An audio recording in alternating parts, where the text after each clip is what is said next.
Is it warmer in here than usual? It's a little slightly warmer. Yeah, you had a question? No, I was saying good morning. Oh, good morning. Okay, yeah, well, close enough. How was your weekend? It was pretty good. Everybody else have a good weekend? Did nothing? That's the best. Oh, Yeah. Oh, yeah, just so last weekend doing nothing. Yes. All right, so we'll start with course logistics, just so you remember. Yes. Yes. Yeah. So your programming challenge is the upcoming thing that's due. So if you have not signed up for a demo time for that, please do that as soon as you can. And we went over this last time, but it's pretty basic, just a few requirements for C++ program. And are there any questions about the programming challenge? Anybody? People signed up, pretty much? Okay, cool. So last time, you remember we talked about just kind of the basics of C++, and our projector is still green, but one day that may change. So we looked at C++, and then we were trying to install like a development environment, like in a remote desktop on the side. And so I wanted to mention that if you were still trying to set up your development environment, I went ahead and on Canvas, I've got some videos of installing the Visual Studio Code with two of the different compiler options, and then Visual Studio Code on Mac as well. So if you don't have your development environment set up, you can watch those. It goes through the whole thing from scratch and should get you up and running. There is also another option, which honestly I found much easier on Windows, which is just to use Visual Studio Community 2022 version. And just because like if all you want to do is C++ for this class, it's just like an installer. You click Next, you click C++, you click Finish, and you're in Visual Studio. It's not Visual Studio Code, but it's honestly a lot easier if all you're doing is just C++. So you may want to check that out. It's kind of hidden. Yes? I was saying, like, I looked up on YouTube how to download Dev C++ on Windows too, and it was like, they put a link in the bio, and it was a direct Dev C++ download, and it took like 30 seconds. Great, great. Which one was it? Was it, do you know? What video it was? Or, you know, like what did it link to download? Was it just Visual Studio or? Nah, it's an app. It's a Dev C++, and Oh, the okay. version is 5.11. Okay, cool. Yeah, and you're certainly welcome to use any like IDE text editor, you know, compiler combination that you want. So if you remember when we finished last time, we had some errors in our install process that we were working on, and I know it's probably been really eating at you over the weekend, like what was wrong there, and did I figure it out? And the answer is yes, of course. So after class, I went and spent a few hours on this. I just want to take you through it because I had to go through it. So if you remember, we followed the instructions from VS Code. So we installed VS Code, and then we were using the min-gw option for our compiler. So we downloaded this, ran this wizard, installed this, right? That went fine. Then we copied and pasted what it told us to, installed all these wonderful packages. That went fine.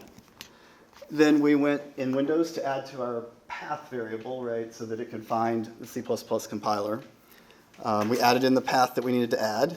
And then when we went to test it, we got this red output, and it was horrible, and it didn't work. And then we had to finish class. So turns out what happened there is whenever I went to edit these environment variables, you may remember this wonderful pop-up here that asked me to authenticate as an admin. And when I did that, you'll notice that those variables are being changed for an account called stars. And the account I was on is called non-admin stars. And so it turns out that if you add the path for a different user, it doesn't work. So a quick hack that you probably shouldn't do in this case, just throw that in that system path, and then it's good for everybody. There you go, runs nicely. But I wanted to share with you a little bit further. So, you know, I was following the directions here in Visual Studio Code as you might be inclined to do, and I clicked, you know, set my default compiler, which is the next step, and it did find the compiler, so that's great. Like you click on it, set, right? And it says to reload the window, so you reload the window.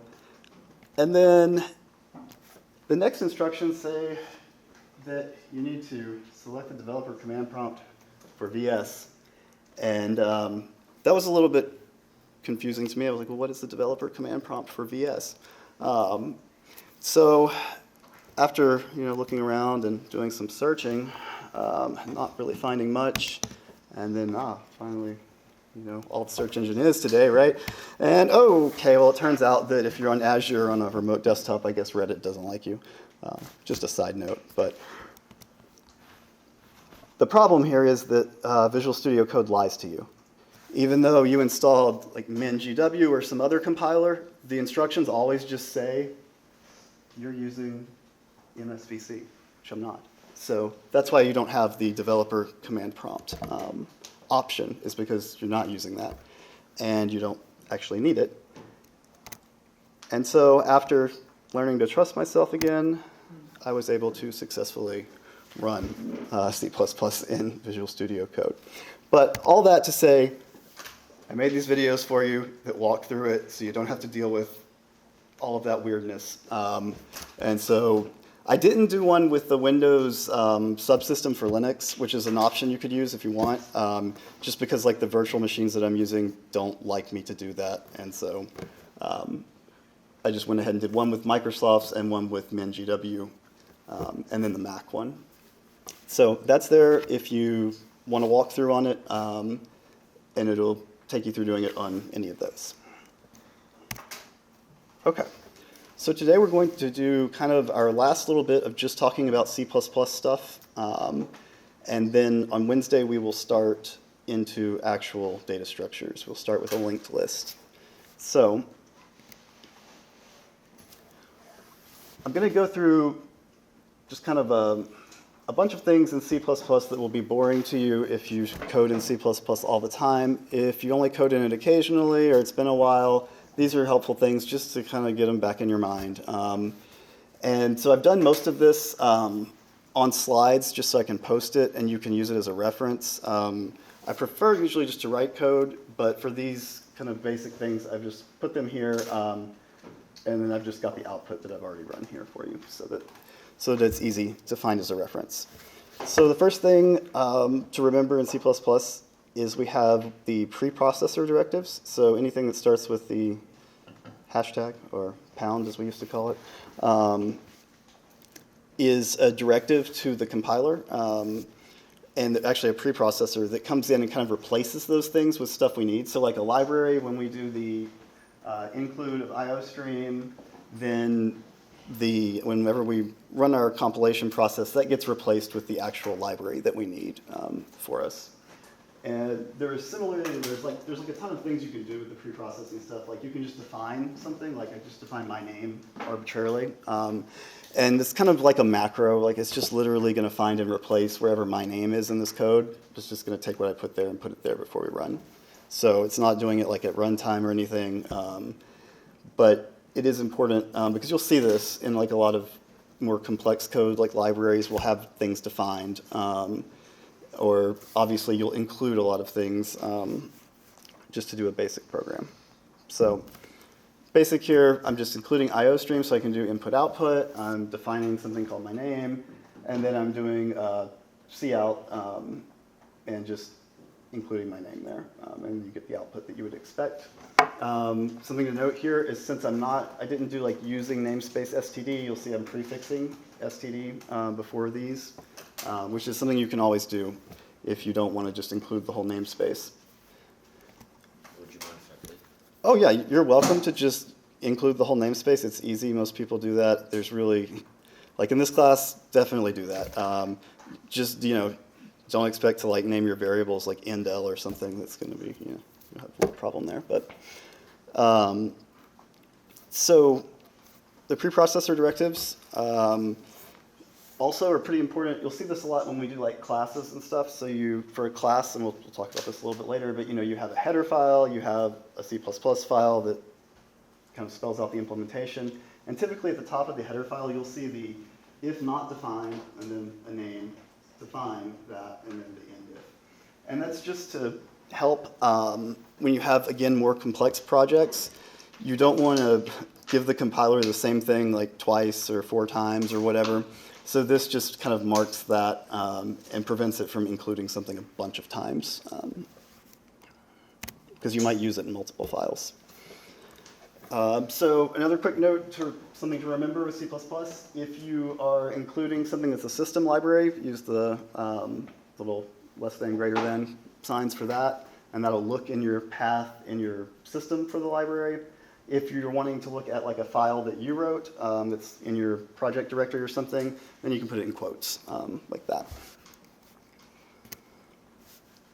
Okay, a little bit about namespaces, which we just talked about. So, we do using namespace std typically. Namespace is exactly what it sounds like. You can create a namespace if you want, just like that. So I've created one here called libzac, and inside I just have an integer, version is 1, and then in my main program I have an int called version, and then I'm printing out the one that's scoped libzac version and then version, and you can see that's what you'd expect, right? Where this gets a little bit tricky is, in this case, I've made my namespace, and I'm just saying I'm going to use my namespace, right? And then I call it, it gives me what I want, right? Just version.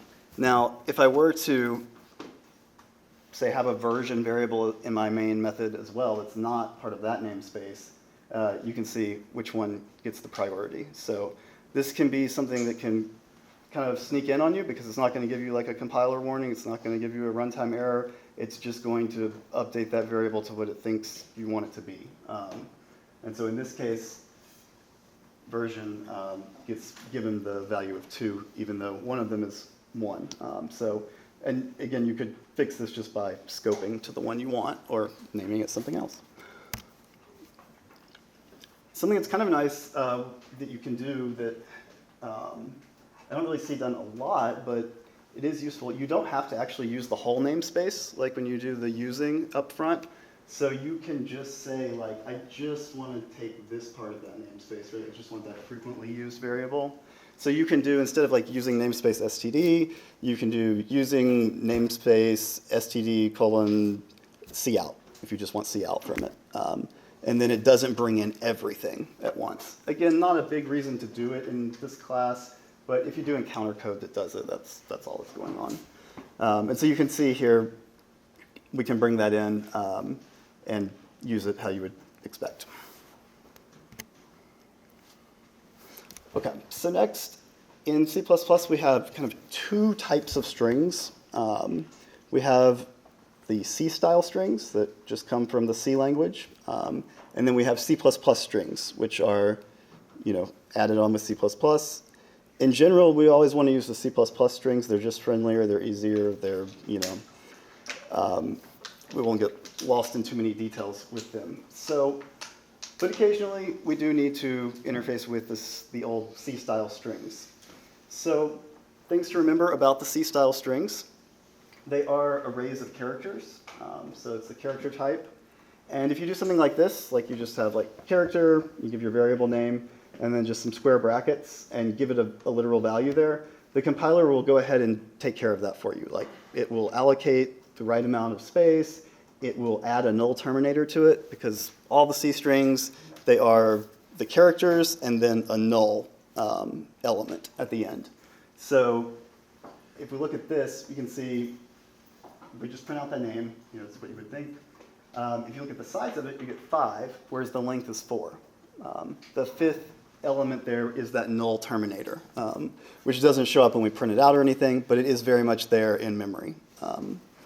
And so a lot of ways we can create C strings. If we'd like, we can specify how much space we want. If we specify like, a bunch of extra space that we don't need, it's fine. It will automatically be padded with the null terminators. But you can't do this last one. So you can't say like, I want to store this 5, byte long thing in 4 characters. And that will give you a compiler error.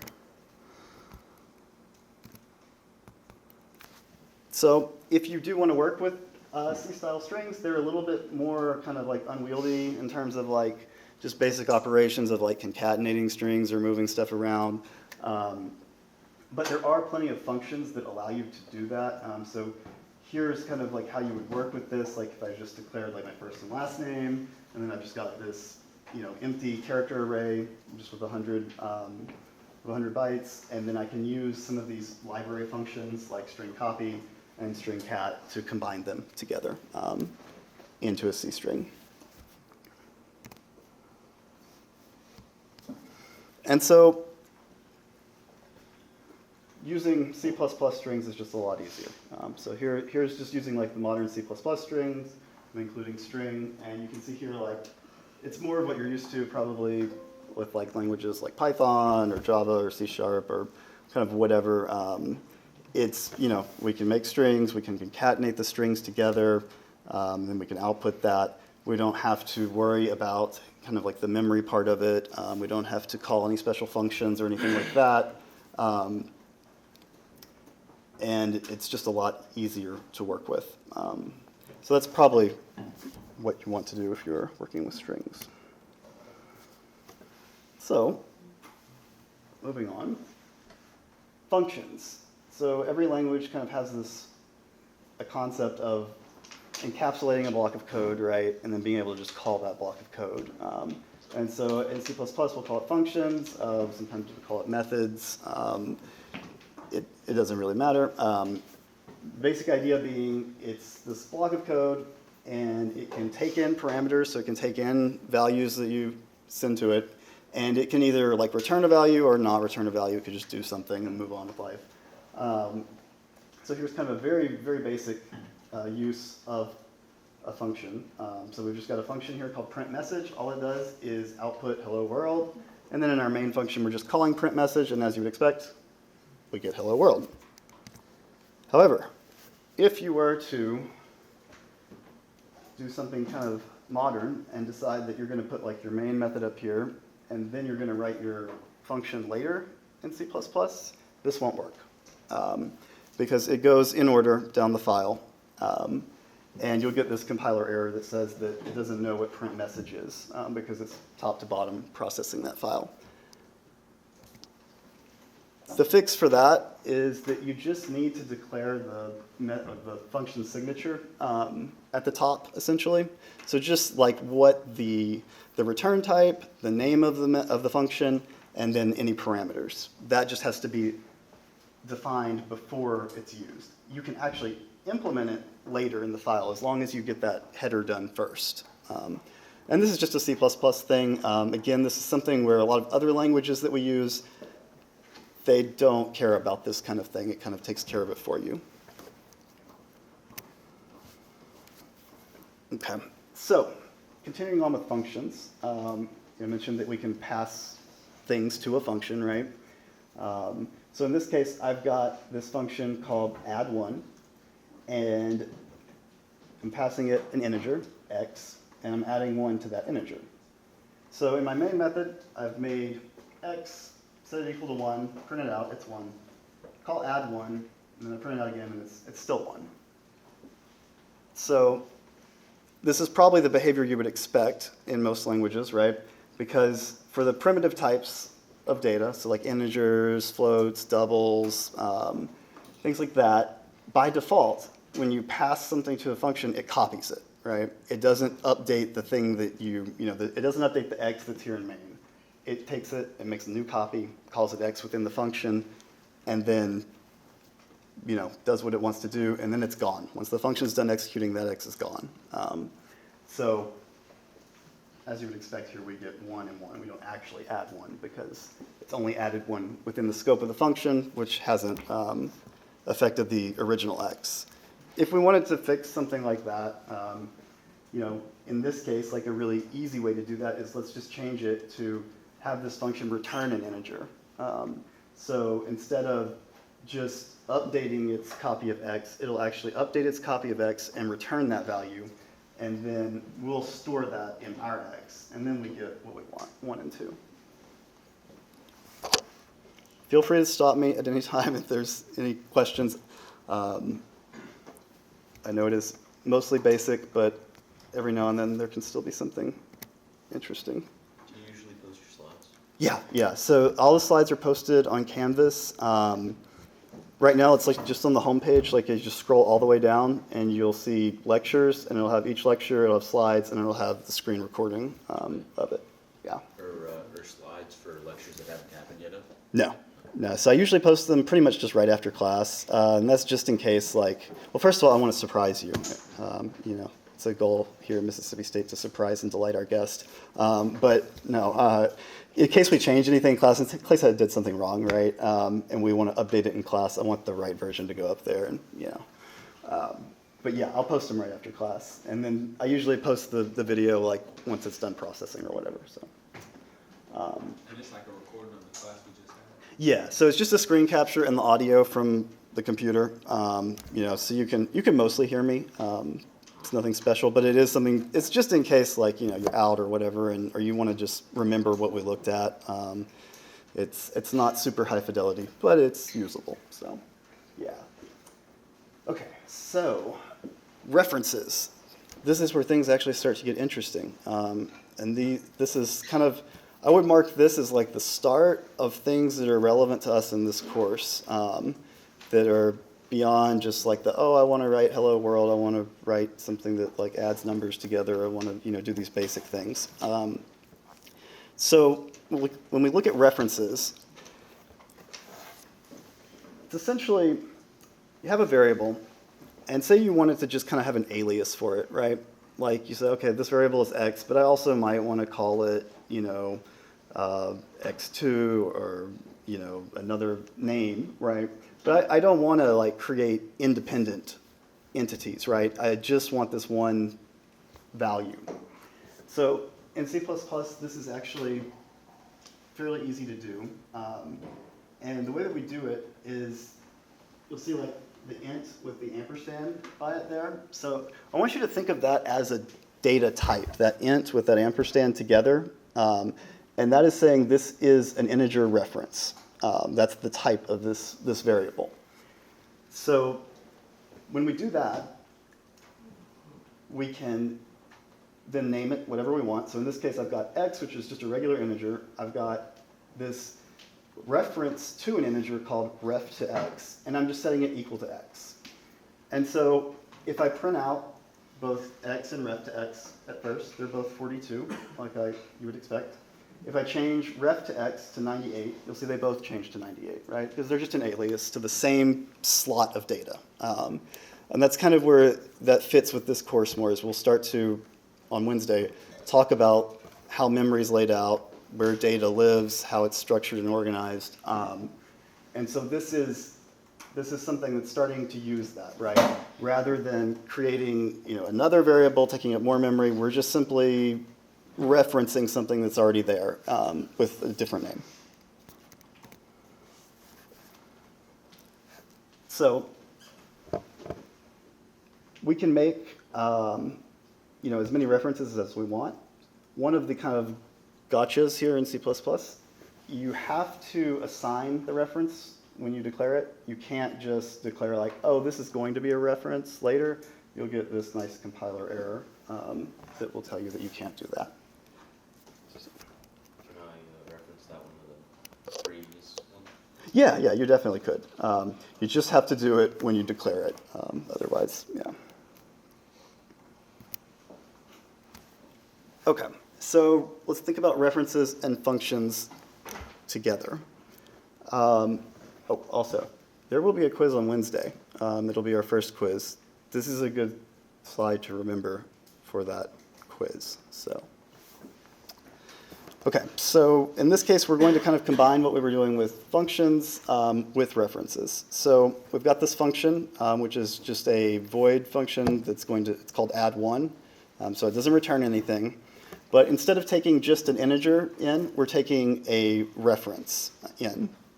So now, in our main method, in our main function, we've got an integer that we've set to 1. So we'll print that out. It's just 1, like we'd expect. And then we're going to call add1, and we're going to pass it x. But because the parameter that's accepted is a reference this time, it's actually going to have the ability to update X. So earlier, we just got 1, 1 when we passed it. So this is now a pass by reference rather than pass by value. And so it's as easy as just adding that ampersand to the type there. And now that function can manipulate what we've passed to it. And so when we print out the second one, we get 2. So like the quiz, Mm-hmm. how do we prepare for it? So on the quiz, this would be something like some code similar to this, and maybe like at different points there would be a box and it'd say like, what's the value of X here? That kind of thing. So, like here we're saying like, oh, it's 1 right here and it's 2 right there.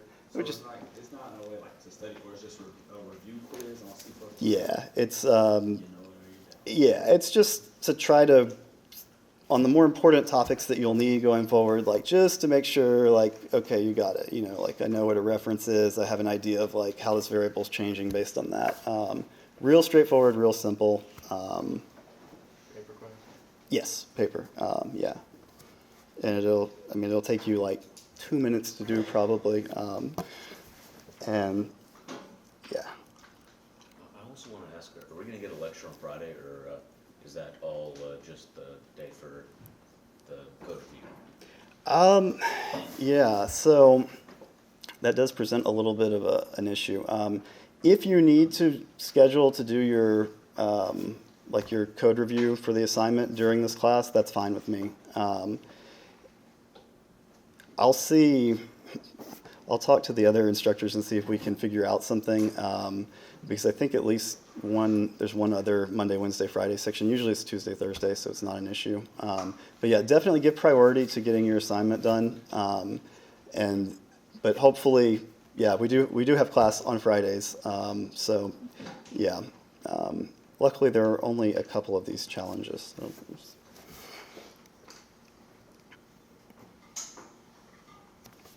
okay, so let's say, one of the good things about passing by reference, right, is pretend it's not just an integer. Pretend it's some massive piece of data, right?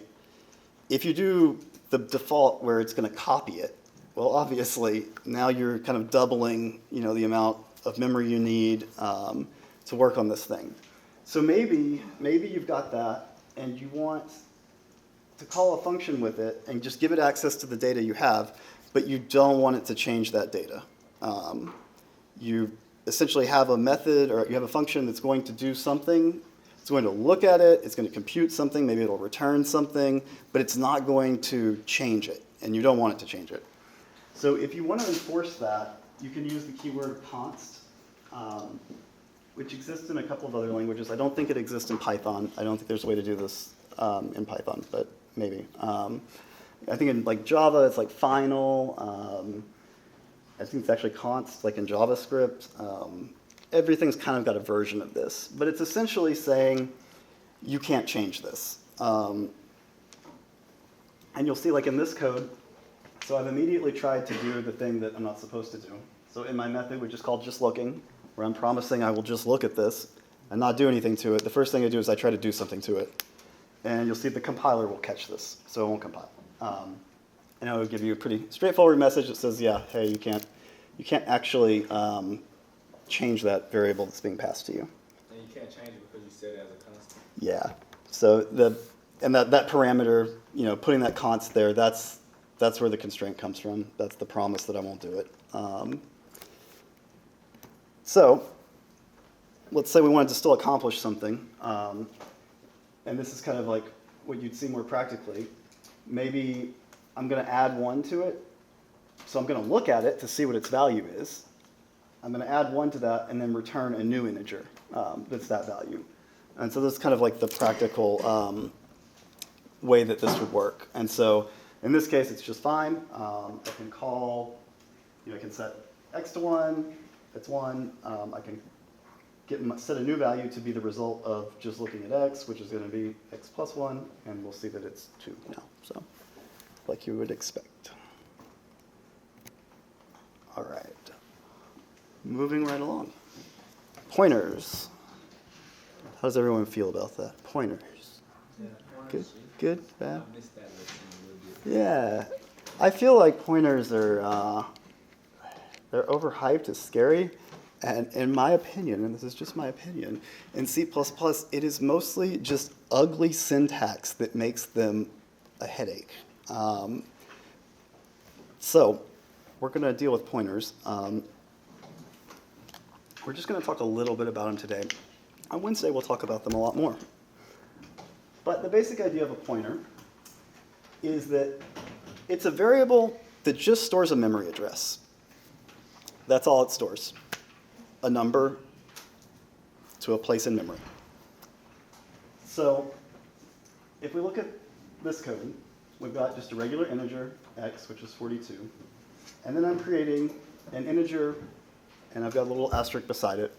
And that's the way, again, I would think of that as a type. It's an integer pointer type, okay? And so pointer to x is just going to store the address of x. Now, how do I get the address of x? And this is where I think kind of C++ syntax can get a little bit confusing. I use the ampersand on the variable to get its address. Now, if you'll remember earlier, that was a reference that we were using. So if I put the ampersand like on int instead of the asterisk, then I'm making a type that's a reference. But in this case, when I do the ampersand on a variable, it's giving me its address in memory. So if we print out x, what you'd expect, 42, right? Now, if we print out the pointer to x, we get something like this. And this just, each time you execute, this will be different, right? This is just an address in memory on the computer.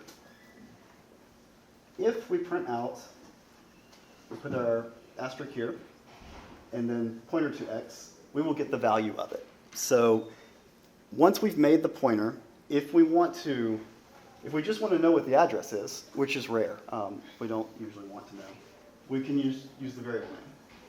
If instead we want to talk about the thing that's at that address, that data that lives there, then we use the asterisk in front of it.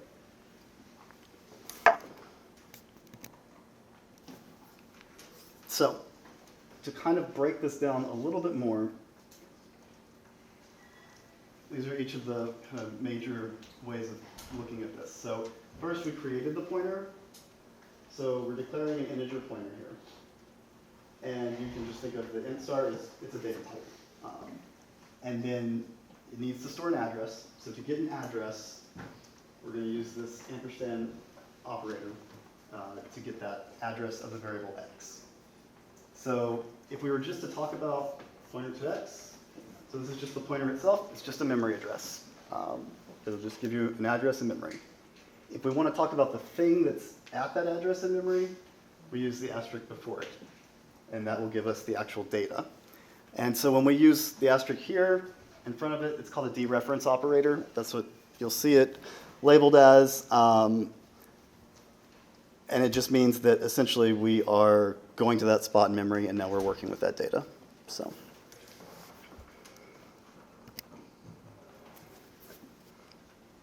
Okay. So as an example, if we wanted to, let's say we have our integer x, which is 42. We make our pointer to x. So now that's pointing at the value of x. And then let's say we want to add 1 using the pointer.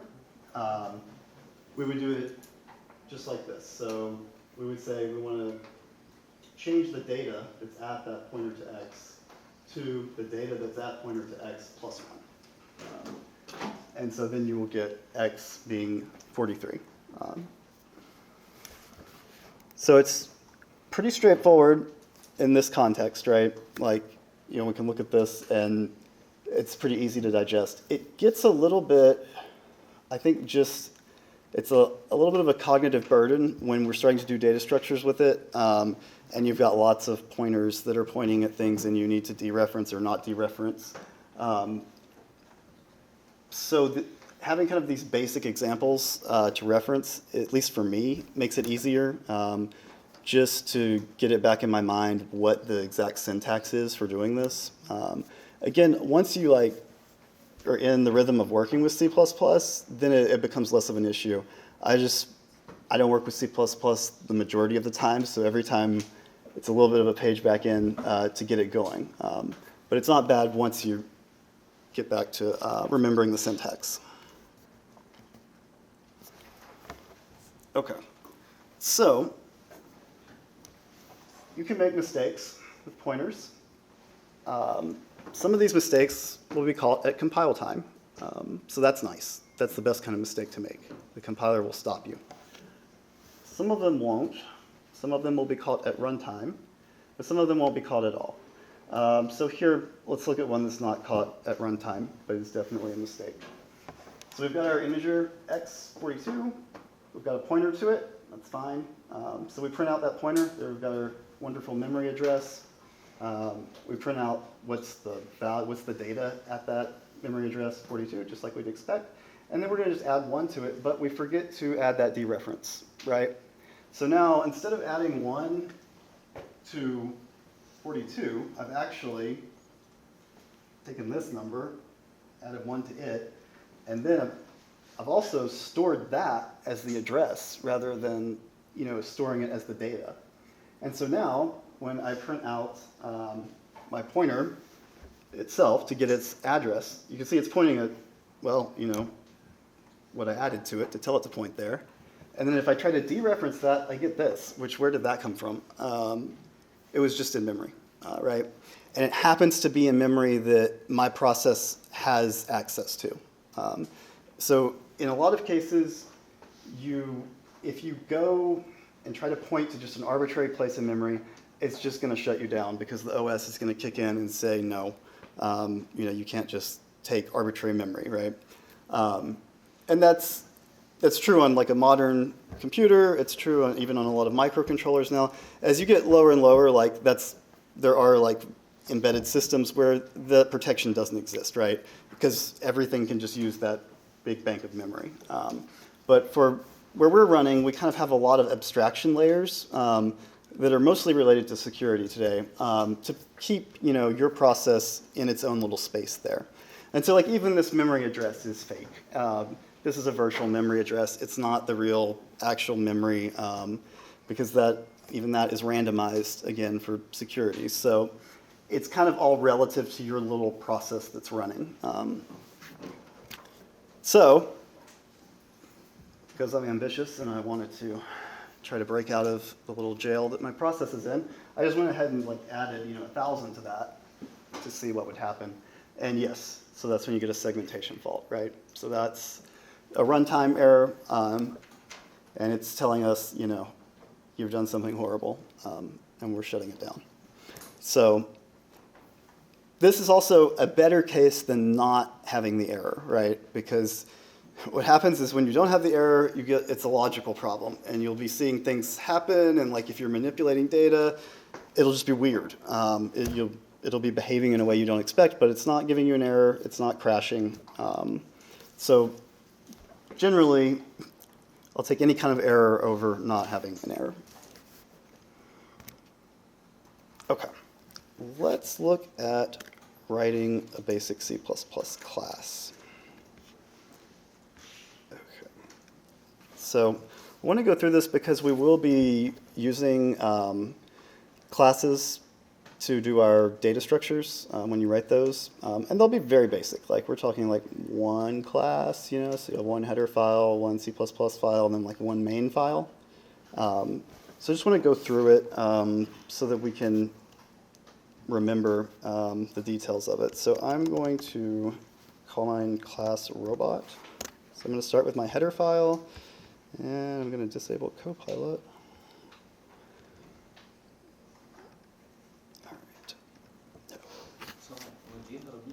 How do you even use that? You just type in what you want it to do? Copilot, yeah. Write me this.